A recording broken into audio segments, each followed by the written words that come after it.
After their crushing 2024 electoral loss, Democrats are circulating a $20 million proposal to help them learn how to speak to men, and it is every bit as funny as you think it's going to be.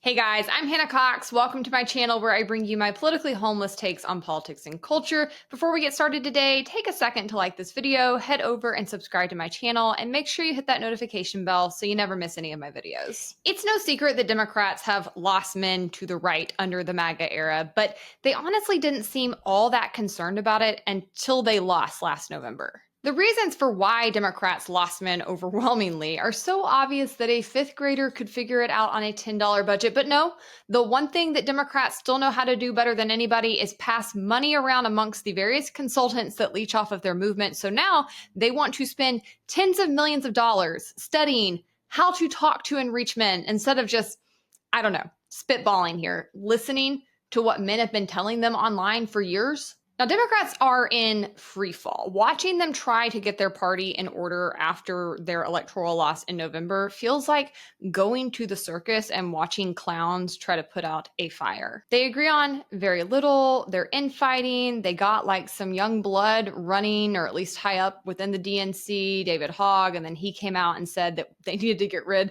of all the old people that were taking up seats. There have been a few members that have come out that have said, well, you know, if I retire, my life is effectively over. And what I would say is get over yourself. This isn't about you. This is about our country, and it's about your constituents. Nobody is I don't care if you've been there for decades or just one term. That seat is not yours. It is your constituents. That is who you're there to serve. And if they choose to serve somebody else, so be it. That's all we're trying to do with Leaders We Deserve is give people the option to vote for somebody that isn't necessarily the same person that's been there. And that really pissed off the boomers that are in control of the party. So now they're trying to, yet again, rig their own internal elections to remove him from that seat. You've got infighting in the party over their approach to Israel and Palestine. You've got infighting between the moderates and the progressives. Like, they are completely on fire. But the number one thing that they seem to at least agree upon in the party amidst all this infighting is that they have got to find a way to reach men. Because they all agree that they need to find a way to reach normal men and talk to them and bring them back into their fold, there's all these proposals that are circulating. Some people say they need to amplify more podcasters. Other people say they need to get younger men running for office. And then as a whole, they all agree they have to figure out how to talk to men. So there's one proposal that's standing out from the crowd due to the hefty price tag that is attached to it. And it is called, I kid you not, this is the official title, Speaking with American Men, a Strategic Plan. They're calling it SAM for short. And they say within it that it's a $20 million project crafted by Democrats to, quote, study the syntax, language, and content that gains attention and virality in these spaces of male voters. They just couldn't help themselves. The Democrat Party right now is like one giant game of sardines with academics who need to fit in as many complex words in a sentence as possible so that you know they are smart and have degrees. Syntax. Your plan to reach men is to study their syntax. Amongst other agenda items within the plan, they also want to roll out pro-Democrat commercials and video games, groundbreaking. They want to hold listening groups for men, and they want to astroturf the F out of the internet while they scramble to prop up their own Joe Rogan, which it must be repeated over and over and over again. Joe Rogan was the left's Joe Rogan. They ran him out because they are absolutely insane right now. All of this not only misses the mark, it's completely counterintuitive. Like, even experts and consultants in the Democrat Party are mocking this. One MSNBC contributor took to Twitter and said, Democratic donors treating men like an endangered species on a remote island they need to study probably won't rebuild trust. He also said this kind of top-down anthropological approach misses the point. People don't want to be decoded. They want to be understood and met where they are. It really is just very funny to picture these people are raising tens of millions of dollars to get together in like swanky New York City hotel rooms and drink wine over hors d'oeuvres while they talk about how to message the working class men in like rural Virginia. Like, God forbid they actually go to Virginia, or I don't know, again, spitballing, but why don't you maybe find men in these communities that agree with some of your policies and lift up their voices? But that would require them decentering themselves and centering men, which they're pretty opposed to at the moment. I am not a man. I do not profess to have some special insight into men. And even I can help Democrats decode this without millions of dollars. Men don't like Democrats right now because of their branding, their focus, and their messengers. It is that simple. Democrats come across as weak. They come across as effeminate. They act like Karens, which even if, yes, men can be Karens, but it is still like a very effeminate way of being. You know, they're tattletales, they're rule sticklers. They just have their panties in a wad at all times. They're obsessed with playing the victim, and they see men as the oppressors in many scenarios, which isn't going to work if they want to attract men back to their circles, because first and foremost, no one wants to hang out with people who don't like them. But secondarily, what is very, very important you understand is that men right now see themselves as the victims, at least the kinds of men who are really moving over into the Trump MAGA crowd. They want a strong man like Trump to come in and defend them and fight for them because they believe they have been victimized. And not only do they believe that they are the victims rather than the oppressors, they largely believe that Democrats and the coalition that make up the Democratic base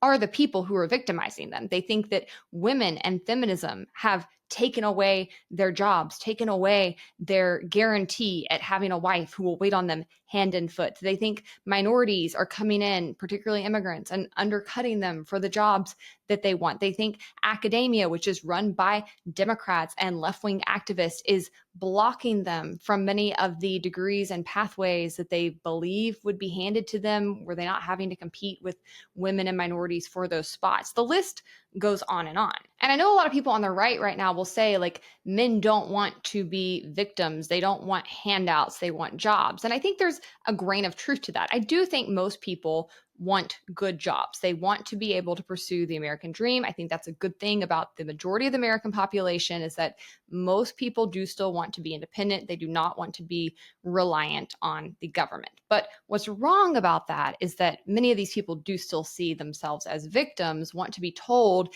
that somebody else is responsible for their failures in life, and need a politician or a political movement to come in and fight their battles for them, at least metaphorically. So when you talk to Trump voters, you talk particularly to men who support Trump, they're going to say it's about the economy. But really, that's secondary. If we're actually talking about economic policy, Trump's policies are very, very similar to many Democrats, particularly more populist Democrats like Bernie Sanders or Elizabeth Warren. This is one major reason I have never been on the Trump train. His economic agenda is distinctly more left-wing versus free market capitalism based. So when these men say that they support Trump because of the economy, they're actually wrapping a lot of other things up in there. They want an economy that is once again giving them a leg up. And what has happened over the past couple of decades is that there has been an evening of the playing field, and they don't like that. While women who had to operate in an unequal world throughout all of history until literally about 30, 35 years ago have been making huge gains when it comes to getting degrees and figuring out the workplace and moving up in their careers and managing those roles, while also often still being mothers and taking care of the house and being partners and typically being the caregivers for older relatives. Men, despite not being held back in the same ways as women have, are falling behind because they simply are not putting in the effort to keep up in a world where they don't have the edge. So when they say they're voting on the economy, what they're really saying is that they want to return to an economy that they envision existed many decades past, where they were granted the best seats at the best universities, where they got a good job coming out, where they were guaranteed an easy retirement if they just showed up and punched the clock, where they didn't have to do a whole lot at home to contribute. That is the economy that many of these men are longing for. And they truly do believe that somebody has taken it from them and that it is owed to them. And they think that people like Trump are going to come in and restore that order. They want to be defended. They want to be protected. They want their way of life to be protected. And that's simply not something Democrats have on the table, at least for men. While Democrats may not know what men need, I will tell you who does, and that is Cozy Earth. This bedding is sure to improve your marriage because it is as cool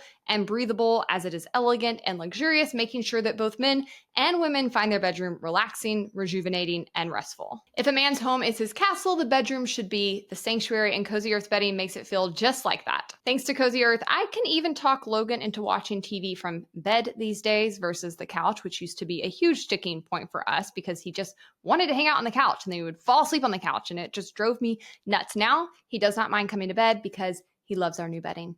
And honestly, we have both been getting such a better quality of rest ever since we switched over. I never have night sweats anymore.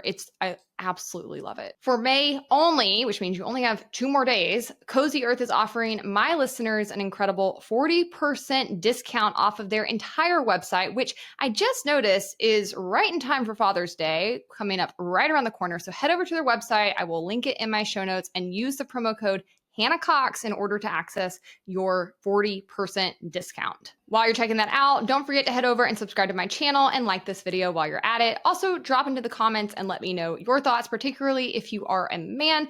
I'm very curious what messages, if any, would make you give the Democrat Party a second look. Let me know. And now back to our regularly scheduled programming. I have to admit that while I don't think this new $20 million endeavor is going to work, I do look forward, I really do, to the commercials that are going to come out of it. Because honestly, in prepping this episode, I was looking back over some previous attempts in recent memory the Democrats have made to reach male voters, and it just gets more and more cringe. I'm a man. I'm a man. I'm a man, man. And I'm man enough. I'm man enough to enjoy a barrel-proof bourbon. Neat. Man enough to cook my steak rare. Man enough to deadlift 500, then braid it out of my daughter's hair. You think I'm afraid to rebuild a carburetor? I eat carburetors for breakfast. I ain't afraid of bears. That's what bear hugs are for. And I'll tell you another thing I sure as shit am not afraid of. Women. I'm not afraid of women. I'm not afraid of women. They want to control their bodies? I say go for it. They want to use IVF to start a family? I'm not afraid of families. They want to be childless cat ladies? Have all the cats you want. Woman wants to be president? Well, I hope she has the guts to look me right in the eye and accept my full-throated endorsement. Because I'm man enough to support women. Man enough to know what kind of donuts I like. Man enough to admit I'm lost, even when I refuse to ask for directions. Man enough to not ban young women from reading Little Women. Or one of those pants books that the sisters like. I'm man enough to raw dog a flight. It sucked. Not worth it. I'm man enough to be emotional in front of my wife. In front of my kids. In front of my horse. I'm man enough to tell you that I cry at Love Actually. Good Will Hunting. West Side Story. That and Predator. And I'm sick of so-called men domineering, belittling, and controlling women just so they can feel more powerful. That's not how my mama raised me. I love women. I love women who support their families. Women who decide not to have families. Women who take charge. And I'm man enough to help them win. Did that man say he eats carburetors for breakfast? I don't know who wrote this script, but it does not appeal to men. It's supposed to, I think, appeal to women's idea of what they want men to be, but it doesn't even do that. Like, definitely there's some positive messages in there. And I, fortunately, have had the immense privilege, it seems, the more time I spend online, the more fortunate I feel. But I've had the immense privilege of being surrounded the vast majority of my life by incredible men, like really upstanding, amazing men. And most of them that I have ever been around support women, support women's rights, are chivalrous, are good men, are doing the right things, and would probably agree with some of the things said in that video, but they would never say it in that way. That was so forced. It was so cringe. It was so obviously written by political consultants. There was nothing authentic about it. And it's just not how real men speak, even if they do hold some of those values to be true.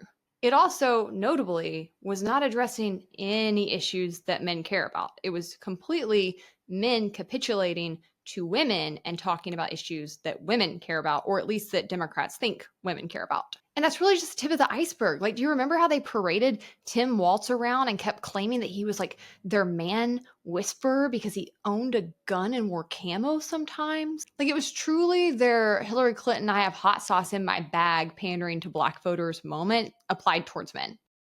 What's something that you always carry with you? Hot sauce. Really? Yeah. Really? Yeah. Are you getting information right now? Hot sauce. Hot sauce in my bag, swag? Hot sauce. Really? Yes. Now listen, I yes. just want you to know, people are going to see this and say, okay, she's pandering to black people. Okay.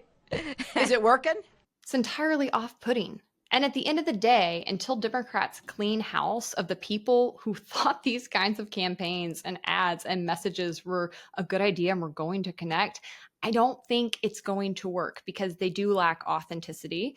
They don't actually like or care about men as a whole. And really, when you look at the things men are asking for and that they really say that they want and need from a politician, those aren't things the Democrats or most of their base are willing to deliver. Now, what's interesting to me is outside the party apparatus, there does seem to be a growing number of young, left-leaning people who actually do get it, particularly left-leaning men. I don't like David Hogg. I think he's an opportunist, and obviously he's a huge enemy of the Second Amendment, so I can't stand him. I think that's so weak and pathetic and actually like an assault on women's rights, but I'll put a pin in that. But he was unquestionably correct in his analysis of what's wrong with the Democratic Party and his desire to try to infuse new blood. But obviously now David is getting pushed back outside the actual official party apparatus. I've also seen younger commentators, one of them, Micah Erfman, I hope I said that right. I started following him on Twitter, and he recently came out with a really good interview I was watching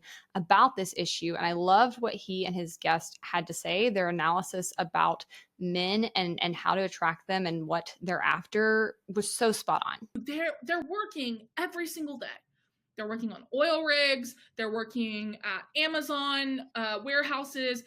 Maybe they work a 9-to-5 job. They're working every single day, and they're still not getting ahead.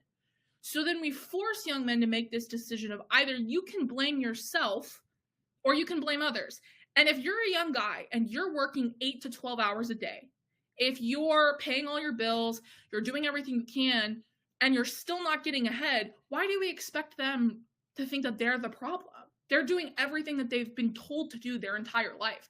And so that kind of little nagging, insecure voice in the back of the head, that's where Republicans really push through that ideology and get to young men, is because then they can convince them, well, this is the person whose fault it is.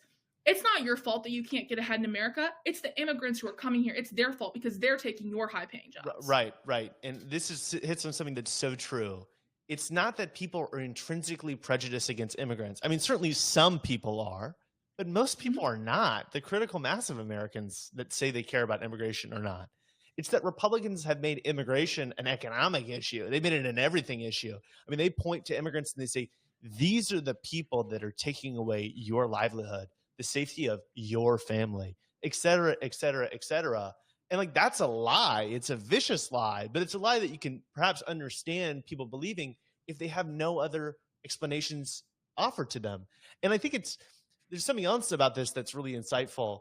It's men are looking for an explanation about why things kind of suck in their lives, right? And so if you look at a lot of the content that men like watch, well, some of it's, this right-wing content. A lot of it's like self-help stuff, right? Like who's the most into self-help? It's men. And what does the self-help say? It's your mind. It's your thought process. That's the reason why things suck, right? And it's not that people are even always eager to blame someone else. They're just eager to have an explanation, a solution to the suffering they're facing in their lives. I thought that analysis was spot on. And it's bigger than just immigrants. I think that is one piece of the pie, but men are also being told that they should blame Democrats for where they're at in life. They should blame women. They should blame the deep state. The right has a lot of very effective boogeymen for men to blame. And ultimately, that's what they're after. They want to be told that it's not their fault they're falling behind. It's not their fault that they aren't where they think they should be, that somebody else is taking something from them, and that some big, strong politician is going to come in and right those wrongs and fix the world order for them. Now, as you can tell by my tone, I am not that sympathetic to many of these men's claims. I think a lot of them are really stuck in a victimhood mentality right now. I can't stand that in anybody. I have absolutely no patience for it. People are desperate to come to America and have the opportunities that we are born into. People are risking their lives, leaving their families, coming here with nothing, not even knowing the language, and running circles around you. I think it's inexcusable to play victim in America. Yes, things could be better. Yes, there's things that need to change, but to act as if you are an oppressed class when you are born in the United States makes you delusional and lazy and completely unsympathetic to me. I think what men actually need to be told is like, get up, pull yourself up by your bootstraps, clean your room. Like, I think Jordan Peterson had it right in that regard. I don't think men need to be coddled. I think they need to be told to get their act together. There's actually a male psychologist I've heard on the New York Times a good bit. I will try to find an episode and link it because I can't remember his name off the top of my head, but he focuses almost exclusively on counseling men, particularly men in relationships. And I love what he has had to say in the episodes that I have caught him being interviewed in, because he actually agrees with many of the like right-wing manosphere ecosystem that says therapy is not effective for men. He's like, yeah, it's not effective for men because men don't need to be coddled. They don't need to be told that other people are to blame. They don't need the same things or the same kinds of validation that women are looking for when they come to therapy. What they need to be told is like straight tough talk, and they need to be challenged and they need to be pushed to improve. And I think that not only is working in his practice, like proof is in the pudding and the results that he has seen and the outcomes his patients have experienced, but I also think that if you look at society, what is happening right now when men are told that like they are victims and that they're being oppressed and people are like holding them back, you see very weak men. It doesn't serve anybody. It doesn't serve women either. It really doesn't. Like, I can't stand that the left pushes that same narrative on women. I also wholly reject that. That's one reason I didn't consider myself a feminist for many, many years, because I couldn't stand that sort of victimhood mentality. And I